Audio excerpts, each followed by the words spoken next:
Bunun sababi akalar, ko'ryapmiz, mana suvni ko'ryapmizmi? Korpusning ichiga suv kirgan. Batareykaning o'zining ahvoli mana. Bu BMS bu mana shu. BMS chapa qo'ygan faqat. Chapa qilib orqasida mikrosxemalari. BMSni qaranglar qanday zangillab ketgan, suv kelganda. Mana.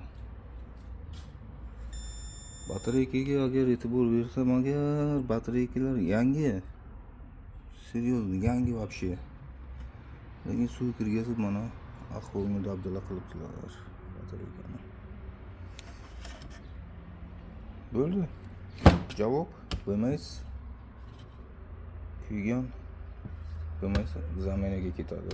Zamina qilsa agar keyin bu yecheykalar ko'riladi. Qaysi tirik, qaysi tirik emas. O'shanga qarab klientga podagor qilib beriladi. Kimga shunaqa xizmatlar kerak bo'lsa, bemalol Telegramdan yozasizlar. Hammaga sog'lik, salomatlik.